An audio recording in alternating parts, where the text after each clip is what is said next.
And welcome back to the Cover 3 podcast here on CBS Sports. That's Tom Fornelli. That's Bud Elliott. I'm Chip Patterson coming to you live at youtube.com/cover3 and everywhere you get your podcasts on demand. Thanks for hanging out. Smash that subscribe, smash that like, and come and join us in the chat, a.k.a. the Cover 3 Tailgate, where Michael is probably right. Michael offers DK very happy. Now, the chef at his chateau set a dinner time that conflicted with this instant reaction. So while we were blessed to have Daniel Kanell joining us for the last couple instant reaction shows. The streak ends at 1. Yes, you did 2. Oh, at 2, my bad. Yeah. We got 2 instant reaction appearances. Just back to your good old-fashioned instant reaction crowd here with Tom and Bud and myself. He would love to be here. I haven't even seen any tweets yet. Has he? Probably eating whatever kind of dead seafood that they just cooked up for him there. Maybe a dessert course. Yeah. Oh, that's right. We're between the 8th and the 9th course at the chateau. Whatever it is, I can't pronounce it. Yeah. Notre Dame 23, Georgia 10. A wild ride of a game.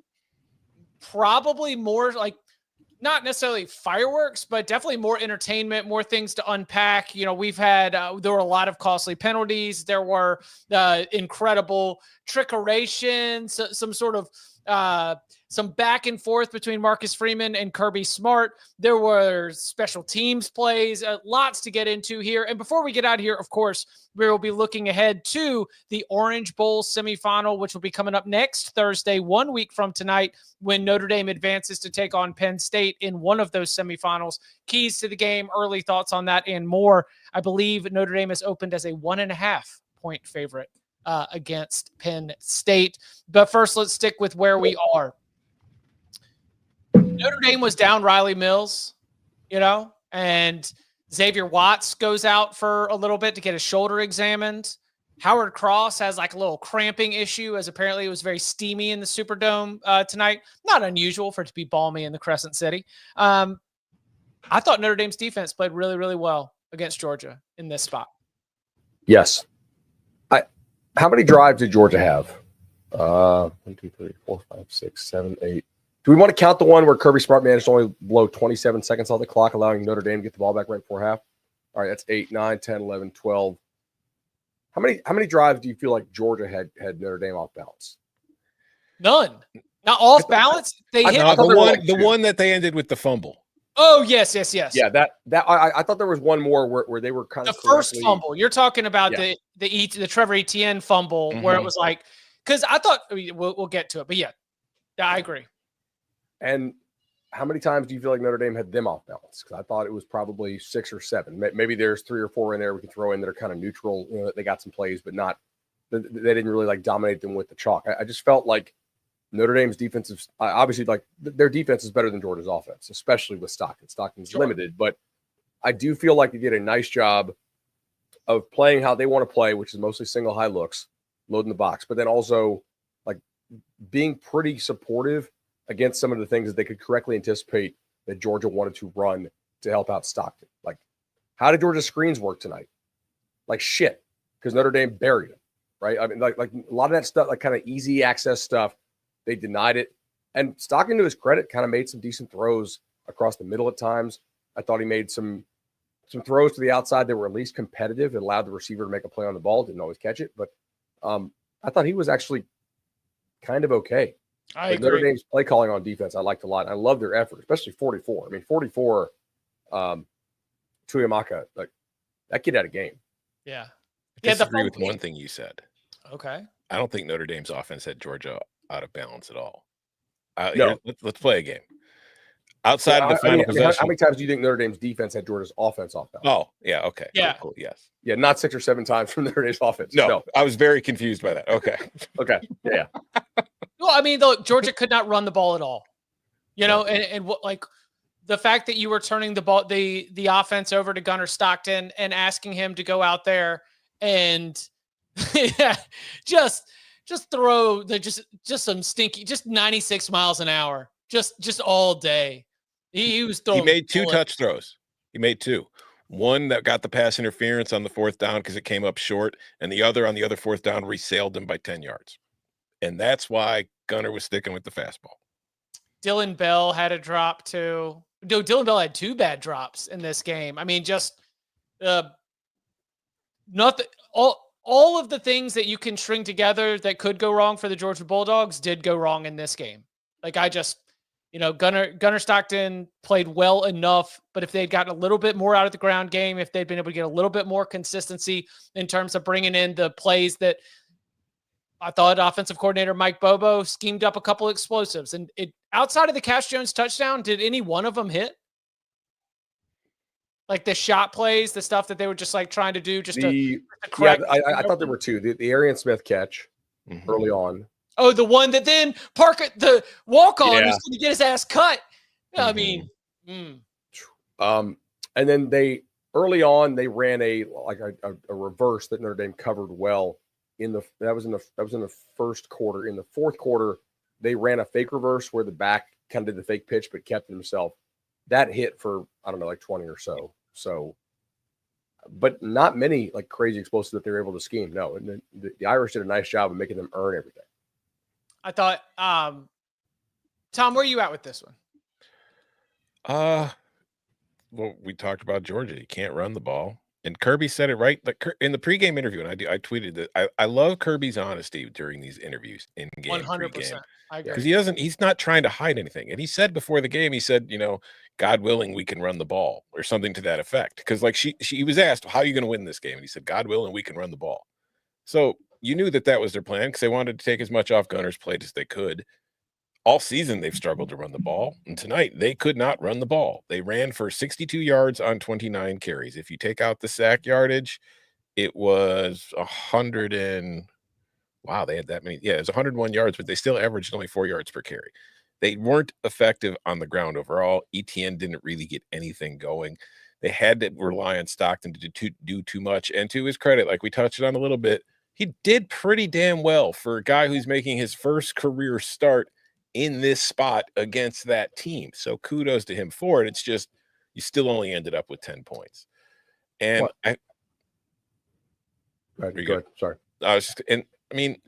Defensively, I thought the defense did a very good job. Like they didn't get enough pressure. I think that was one significant problem. Like they only had one tackle for loss, 1 sack. That's a problem.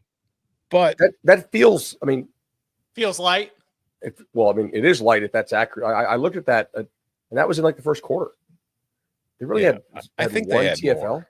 I'm wondering if there's a mistake in the box score here. Yeah, because if we're using the stat broadcast, that hasn't moved since like the first quarter. Okay. When I tweeted the stat that, hey, through the first half, Georgia only has 1 TFL against Notre Dame, and through four halves against Texas twice, they had 25, which maybe that says more about Texas than it does about Notre Dame. But to your point, they didn't get like totally overwhelmed. Mm-hmm. We were watching for that early in the group chat. Like 50 Spindler, who came into the game with an ankle injury, I was like, let's watch this early to see, like, does he get whipped? And sometimes, but not all the time. And I thought the Irish were really clean in most of their protection pickups. Like how many times did Georgia just come totally free? Not that often. Well, all right. So they won by 13 points, and they had a kickoff return touchdown and a short field touchdown off a fumble. Mm-hmm. Yeah. They had. Here's what I was going to mention earlier. They had 10 possessions that didn't end. At the end of the fourth quarter. How many lasted more than 50 yards? Is it none? None. Yeah. They didn't have a single drive over 50 yards in the game. The offense did not have a good night. They did enough to keep drives alive, particularly late in the game. But if I'm Penn State, I looked at that offensive performance and I'm not really scared. Like, I don't know. Penn State on New Year's Eve didn't come away glowing like a dominant, No, but if I'm talking about if I'm the defense, like Jeremiah Love was banged up. He was wearing a brace. Riley Leonard was their leading rusher with 80 yards, which thank you for cashing that easy for me, Riley. I really appreciated that. I thought Price had some good runs, but for the most part, they weren't able to get anything going between the tackles. So couldn't get third down, as we mentioned all week, that was going to be a spot where you had to watch for Notre Dame. And listen, they won this game, and they were the better team. Like, I'm not trying to debate that, but this was not a pretty win. And I mean, I know I joked about it before. There wasn't even a joke, but it was kind of a joke. But I've gotten a lot of crap from Notre Dame fans all year for calling them blue and gold Iowa before the season started. You won tonight with a quarterback who finished throwing for 90 yards. You had a special teams touchdown. Your only touchdown drive was 13 yards because you got a fumble in the red zone that you forced on defense. If that wasn't a blue and gold Iowa performance, I don't know if I've ever seen one before. Well, I mean, what, like the game against the Irish, 23-13. The game here, 23-10. Like they're kind of the same game. The Texas right? A&M game. Yes, I'm sorry. The A&M, Leonard doesn't rush for 100, but he rushes for, what do you have, 69 against A&M, 80 tonight. How many first downs did he rush for? 6, 7? At least. There's not a lot of there's not a lot of, hey, it's 3rd and 18. He rushes for 12, stat padding there, Riley Leonard's game. Like almost every rush was a needed rush from him. And he's just really good at avoiding pressure and getting out and getting exactly what he needs. Like it's not that sexy, but it is pretty effective in these low scoring games, which against a really good defense, guess what, Notre Dame, you're going to play a low scoring game. Oh yeah. I mean, that's the other thing. It's like we're dealing with the college football playoff. We are dealing with, for these guys, game number 14 at the end of a long ass season. Like this is the survival is the name of the game when we get to this point in the campaign. And so it won't always be pretty, and being able to have those wins at the margin, it shouldn't be criticism for the team that won. I think it's just us telling the story of how we got to the final score, how we got to where we got. Notre Dame deserves all the credit in the world. They had a journey to get here from losing against Northern Illinois, and look where they are now. They are now one win away from playing for the national championship. And they deserve to be. I mean, they were the better football team on that field tonight. It was not a pretty game. But we kind of expected that. We were talking about how we took the unders, we locked it up. We that game went about how I expected it to. I mean, even down to the result. I thought Notre Dame was going to win. They did. I think one thing that kind of stood out early in the game, the roughing the punter calls, where it was kind of like coaching wise, head scratching. It's like, it's 4th and 21 in the first quarter. Why are you sending the house? Because I mean, that's what you were risking. And then after they got away with it, they did it again on the very next play. And I'm like, what the are you doing? But then the fourth quarter comes and they do the punt, run them off the field, and completely catch Georgia with their pants down and bait them into giving them the first down, which effectively killed the game. It ended it right there. So it was like early in the game, I was like, dumb coaching mistakes. And then at the end of the game, Freeman looked like a genius. And also, so go ahead. Georgia did not watch the Citrus Bowl, because they did not have to sprint their subs out there. They could have just walked, and Notre Dame would have had to call a timeout. Edward in the tailgate mentioned, he said Marcus Freeman outcoached Kirby Smart. Tom, you agree with that? Certainly at the end, yes. I think I say that with the caveat that Kirby was coaching a game with his backup quarterback. But I think that Marcus Freeman made some very smart plays and decisions that caught Georgia off guard or off. I think the fact that we're even entertaining this question speaks to his improvement as a game coach. Yes. Ooh, great call. Yeah. 11 games ago, they lost to Northern Illinois on the field. And behind the scenes, there were some talks about how they were going to change things about how they run practice and how they recover. And then how many games ago was it they only had 10 men on the field against Ohio State to lose the game? Yeah. And that when happened they had twice. that team beaten. I also thought Kirby, you can't say Kirby lost the game necessarily, but I do think running that drive with 27 seconds left, that only ate up 20. Uh-oh. Did we lose him? Bud, you're gone. Bud, oh no. Oh no. It's even worse than the mute button. No. Okay. Are we good? Wait, there he is. The connection is not great. Now he's gone again. All right, so I agree. So to build on that, Marcus Freeman has changed the way that I think about Marcus Freeman. Yeah. I know the one thing that I was discussing even before the playoffs started was the fact that Marcus Freeman even admitted that after the loss to Northern Illinois, that he was trying to, change the team's mindset. And the word that I use a lot when I was talking about observing the Fighting Irish is they were just thumping everybody on their schedule was relentless. Like they were not going to give themselves another opportunity to be able to lose the way that they lost that game. They were always going to keep their foot on the gas. They were always going to be able to have that kind of edge. And that kind of mentality is what leads to going for it on fourth down. That kind of mentality is what leads to being able to think that you're sharp enough with that. You give Al Golden the green light to call all those pressures in the key situations. From the top down, Marcus Freeman has instilled the edge that you need to be able to go and win these kind of games. Because look, as much as I love my Atlantic Coast Conference brethren, most games ain't like this game. Like a Notre Dame schedule, when it's loaded up in the right seasons and the right teams are having good seasons, then you've got like 7 or 8 games that are of kind of like the playoff caliber. But that wasn't this season. When Florida State is down and when the draw in the ACC includes a lot of teams that are in the middle pack or bottom of the ACC standings, then you didn't have as many of those tests. USC, which even gave the Fighting Irish a little bit of a test, not a USC team that was winning double-digit games. But because of the mentality that I think I give Marcus Freeman some credit for, all year long, while not playing the most difficult schedule, Notre Dame was getting ready for games like this. So, yeah, the 2024 season, in yes, a no-duh kind of way, has changed the way that I rank, rate, and think about Marcus Freeman. All very fair. I mean, it's funny what winning will do for you, right? Well, you got to get results. Yeah. It's a results-oriented business. It's true. So, all right.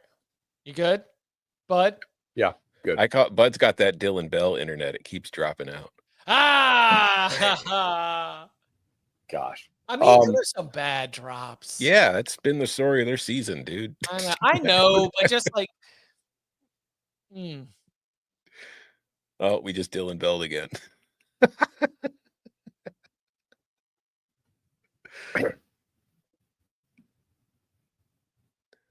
Chip, are you still there? Everybody go? Did I lose everybody now? It's just me. I can hear you. This is wild.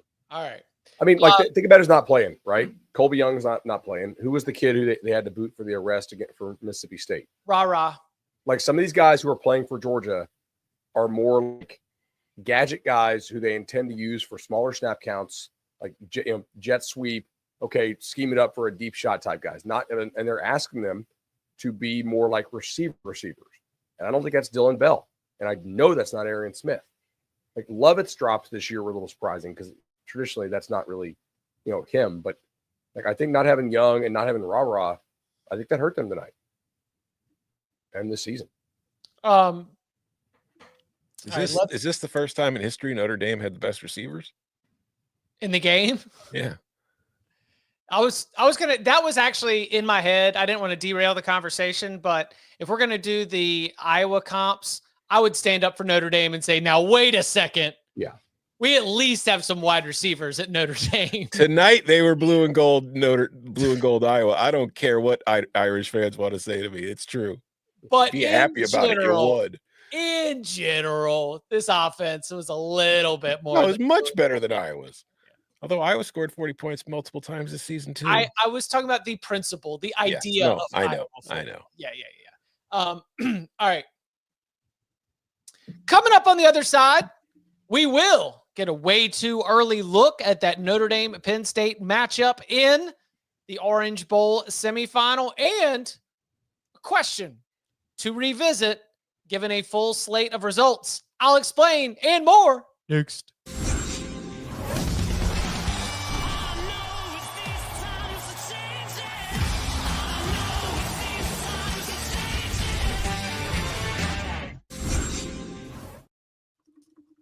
Back here on the Cover 3 podcast. All 4 teams who received the bye lost and are out of the college football playoff. All 5 conference champions are out of the college football playoff? Signal, noise, worth Noise. something, not worth something. What's the thought here? Noise. Yeah. I will noise as to it as it applies to the idea of like, are you disadvantaged by getting a bye? Mm-hmm. Yeah, they've already tasked me with writing it, but we'll just point out for everybody who wants to be like, all the teams with the buys lost, buys are bad. Again, 2 of the teams with buys were double-digit underdogs. I don't think that's the case. Like, I don't think it's saying buys. It was the case. No, I'm not. I'm saying I don't think that you say all teams lost, buys are bad. I don't think the layoff. There are plenty of people saying that buys are bad because you're rusty. 2 of the teams with buys were double-digit dogs. One of them took Texas to double overtime before losing. The other one was Boise State, a group of 5 school. One of them lost to Ohio State, who might win the whole damn thing and might beat everybody they play by at least 20 points the way that they're going. Right. And then tonight, the one that lost was with a backup quarterback making his first career start. There is absolutely no signal to the bye being a problem for any of these teams. I agree. I don't think that it is the layoff hurt them. I think the results expose the flaws in not having your seating and ranking line up.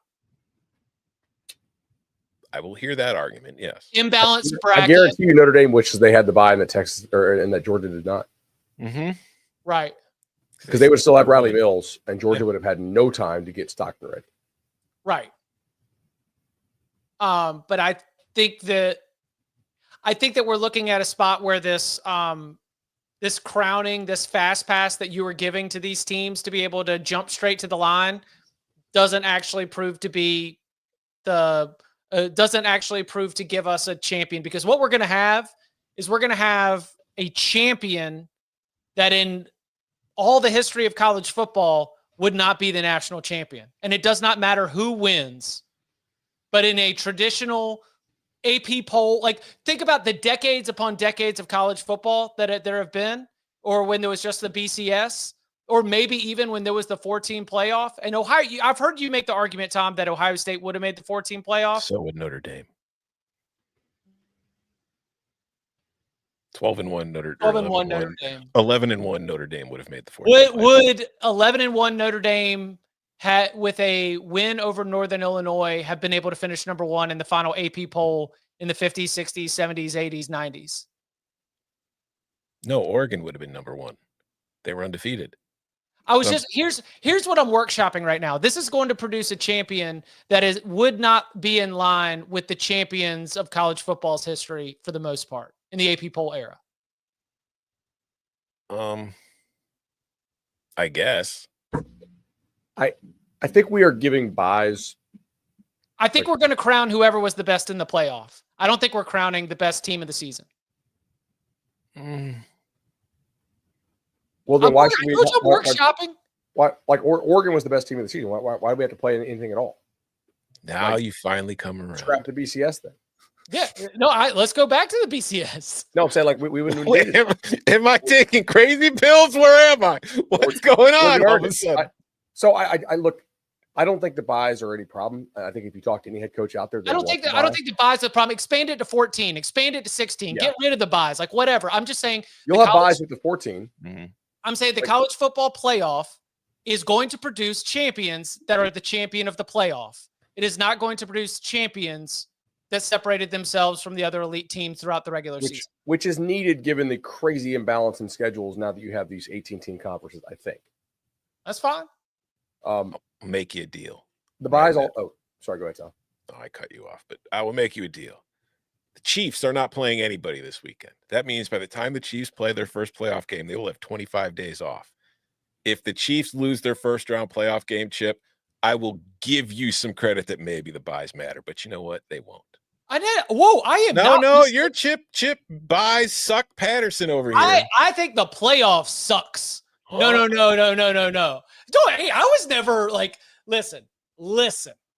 I'm just saying that it is going to give us champions that are not going to be in line with the profile of the champions of college football's history. Wow. It's a different era, and that's fine. If college football football the needed way the teams played in the regular season. What? But the way the teams played in the regular season, we did not have anybody who played like a traditional national champion had played over the last 25 years. Like nobody played at that level. You know what I think this is, Bud? Some SEC teams are losing, so now Chip's trying to invalidate the playoff. Old SEC Chip coming through. I would say, like, I think the buys are totally fine if you award them a little bit differently, right? So that we don't have, Boise as a 3 seed, or if you give the bye team a home game, right? Mm-hmm. I mean, for sure. If that game's in Athens tonight, is it different? Probably pretty, yeah. First if of all, that Rose Bowl is in Oregon, is it different? Probably not if Ohio State plays that way. Damn right, Andy. Whoever finishes at the top of the table, you're the champion. You hoist it. That's the way we do it. Let rivalry week be played with every single game starting at the exact same time. We'll settle it by point differential. listen, I mean, if you're whatever. I was just gonna say, if your goal is to actually determine the proper champion, doing a round robin schedule and then not having playoffs is definitely the best way to do it. Right. And you know what? If Ohio State does beat everybody by 20 points on the way, no, history is not going to look back and consider the Buckeyes unworthy champion after going through Tennessee, after going through Oregon, after going through Texas, and after going through either one of Penn State or Notre Dame. That Only path, Chip will.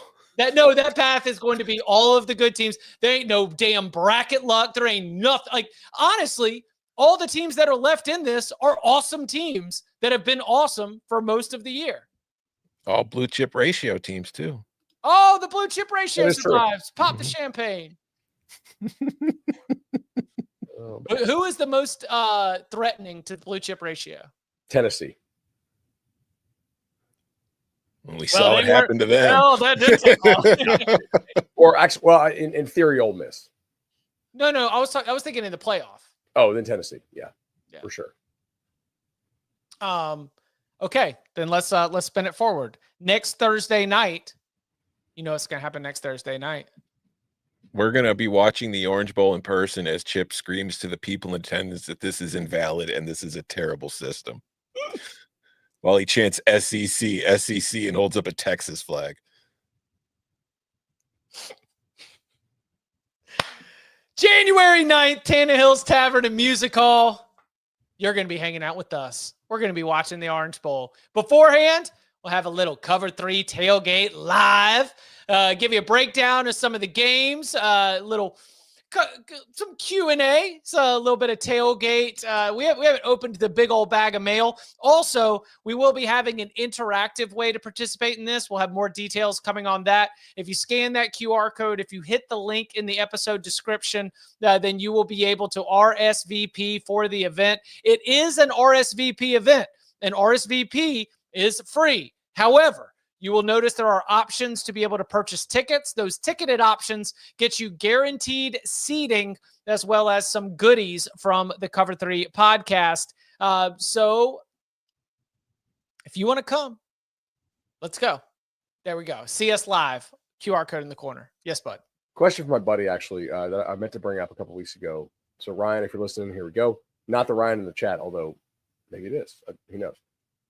He said, do you think Notre Dame is a better job now in the NIL era than it was before?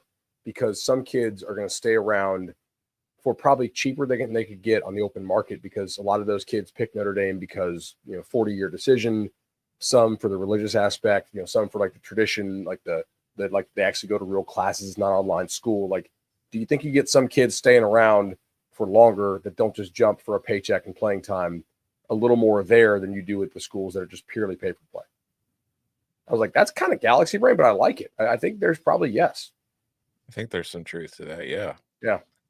I also think you could, thanks to NIL, you could maybe help convince some kids who probably would have never considered Notre Dame into going to Notre Dame. Well, I said on Twitter, like the best point made on game day this year was made by Shane Gillis. Like now that everybody's paying, Nick Saban ain't coaching. Right. A lot of people bringing that up, and I can't prove it, but I gotta say, It is a startling coincidence. What that we've got Notre Dame and Penn State and Ohio State and Texas. None of whom were in the SEC last year. Like, I know that the SEC will claim they've got one in there, but none of them were in there last year. Yep. Very, very interesting. All right, what about that Orange Bowl, Notre Dame, Penn State? Bud, what are some of the early thoughts in terms of how these two teams stack up? Again, opening line at FanDuel Sportsbook, where you can make every moment more, has Notre Dame as a 1.5 point favorite. Interesting. I kind of liked Penn State there. Not by a lot, but just I would have kind of made it like Penn State 1.5. I think this is a really interesting ball game. Like Notre Dame, obviously very limited throwing the football. Most teams can't run on Penn State, so we will see if the Irish are able to do so. Penn State's got a weird offense to defend. Now, Ohio State didn't have any problem with it. Ohio State's got a little more dudes up front, I think, than Notre Dame does. I kind of like Penn State here very slightly, but I think it'll be another low-scoring game. It's a very different quarterback you're facing, though. Like, Drew Aller is a lot better, I think, than Stockton is. Is Carter going to play? Based on his tweet tonight, I think so. Okay. I don't quite understand the reference, but the responses I've seen suggest it was good news. Okay. It was a Star Wars reference, not really my thing. I actually my numbers have been higher on Notre Dame all year. Like when we first found out the spread for this game tonight, I was all over it taking Notre Dame. I have Notre Dame as 3 points better than Penn State. So okay. But the injuries could impact that. That's going to matter quite a bit, yeah. And also, I will say, like, their left tackle, Knapp, held up decently for most of the season, considering the circumstances. Had a really tough start to the year, got better as the year went along. But like you saw in a couple snaps tonight against Jalen Walker, that he is definitely a freshman. Mm-hmm. And if Abdul Carter is healthy for that game, I can guarantee you what side of the line Abdul Carter will be lining up on. So that'll be something very interesting. Yeah. For Penn State, do you think that they'll have more success against Notre Dame's defense than Georgia did? Yeah, because they can run the ball. Right. That's what I'm thinking too. I mean, Riley Mills' injury was huge, and it impacted them tonight, but Georgia really didn't take advantage of it because they can't really run the ball, and also because they had Gunnar Stockton in, so Notre Dame had no problem just kind of loading the box and daring them to throw. Penn State will run the ball, and they'll be able to do it effectively against it, and that's where I think Riley Mills' injury becomes a factor. Mm-hmm. What about for Riley Leonard going up against, you mentioned Abdul Carter, Jake Knapp, sort of looking at that. Are there other spots where the Fighting Irish might be able to have a little bit of an advantage or at least some opportunities? You can. I think they can play a whole lot of man coverage if they want to against Penn State's offense.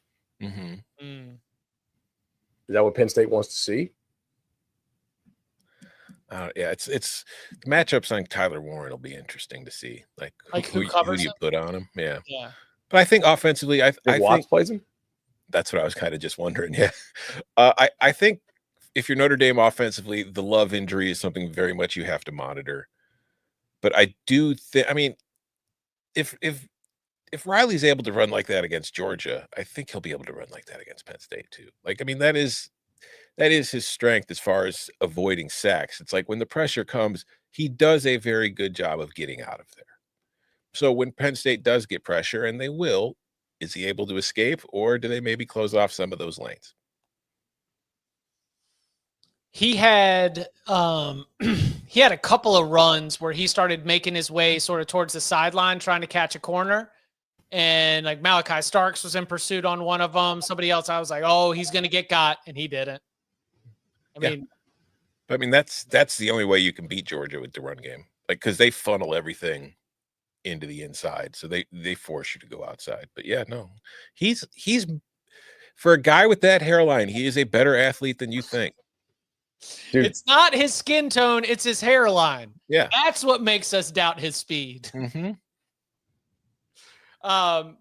Anything else? What else are you gonna be dialing in or at least investigating here for the next couple days? just for those of you wondering at home, we'll be back with big game breakdown for these semifinal matchups on Monday. Maybe get into our locks for the YouTube crowd on Tuesday. And then, of course, on Thursday at the live show, a lot more fun, probably where we will do our full, prop extravaganza, just spray the board, get all of us together. I mean, 2 games, we could fill up 10 locks each. I see it. I see the vision. Let's do this thing. Anything else that you're looking at in terms of the matchup, or at least a curiosity, even if you don't have the answer, something that you're looking forward to checking out? Just seeing whose receivers can win. Like Harrison Wallace, Amari Evans, are you going to be able to do anything in this game? Basically, yeah. Yeah. Seeing who's receivers on Great House, are y'all going to be able to do anything in this game? 2 teams that are great at the line of scrimmage and good at running the football. It's going to come down to some wide receivers that can make plays. I'm just saying It's in there. It's in. That's yeah, bud, you got it. Yeah, they can make plays. Saying Penn State's got a good history against Iowa. Yeah. Michael's in the chat. Michael. Yeah, let's go, Michael. Congrats, Mike. So Tom, early lean Notre Dame. Yeah. Early lean. Very early lean. I decided last night I was taking the winner of this game no matter what. So I guess we're in. I tell you what, I would have had to maybe double back on that opinion if Cross had been injured and not just cramping. Because when I saw Cross go down too, I said, oh no. But looks like it was just cramping right there. Notre Dame. Yeah, I think that have you filled out, Tom, your re-racked picks for the website? Adam asked me who would I would have, and I told him Ohio State. I've got Ohio State over Notre Dame as my new national championship game. Yeah. And my original title game in the original bracket was Oregon versus Notre Dame. So there. The only surprise for me so far is that Oregon lost to Ohio State. I'm glad I was able to go get the original context. By the way, the quote as it was floating around on social media, it wasn't our day against Ohio State, against Michigan. It wasn't Ohio State's day. I finally went back and saw the video of that. The quote watching the video was way more about Dan Lanning owning how Oregon just didn't have it. So it wasn't like a nay boo boo, kind of. Do you agree that it read wrong than it sounded? A lot of quotes read wrong. Yes. Yeah. Wow. There you go. Some of the quotes we said just last week were shared very wrong on the internet. So what you're saying is Georgia should... No, I'm just kidding. What I'm saying is Georgia didn't hit that boy hard enough. They didn't knock enough hair off of his head. Oh, man. Notre Dame's on one. The special season. Congratulations to the Fighting Irish. It moves on to the Orange Bowl. Should be a very, very, very fun game. We look forward again to watching it with all of you. And if you're going to be in the Dallas-Fort Worth area, come and hang out, RSVP, smash that link right there in the episode description. What matchup do you think ABC is rooting for? Ohio State and Texas, there's no loser. No, I'm saying for a title game. Right, that's what I'm saying. Either one of those you could sell. And I think there's a very clear number one option. Oh, you think they're rooting for Texas against? No, they want Ohio State, Notre Dame in the title game for ratings. Okay. Are you kidding? I'm not good at the ratings thing. Chip. It's not important to me. Chip. Come on, Chip. How long have you been in this industry? I made a decision to check out of that conversation. Listen, I'm going to get you. Ole Miss red zone turnover. Yeah. Duke is going to house this. Or no, he plays for Duke. He got caught from behind. No, but like caring more about TV ratings is like the time slot champs. No, I'm just saying, like, listen, it is just for business purposes. This Final Four is great. Yes. But there is definitely, like, an Ohio State Notre Dame title game would do incredible numbers. Tight. Cool. I mean, It means we'll do great numbers too. Well, I mean, it ain't on our network.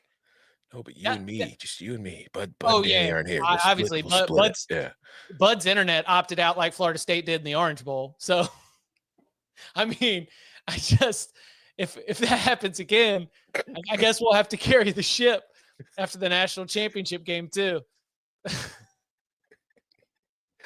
Oh, we're never going to let them live that down, and we shouldn't. No, definitely not. All right. Again, we appreciate all y'all for rocking along. We will be back on Monday with our big game breakdown for each of those semifinals. We are fired up for next week. It is going to be awesome. This is our third night in a row of instant reaction shows. We appreciate everybody who has tuned in for every single one of them. It's been it has not been the circumstances we wanted to have 3 nights of instant reaction shows in a row, but I feel like we've had good response, and we appreciate everybody's patience as we adjust things on the fly. And you can follow him on Twitter at Tom Fornelli. You can follow me at Chip _Patterson. Tom, thank you very much. Thank you, Chip.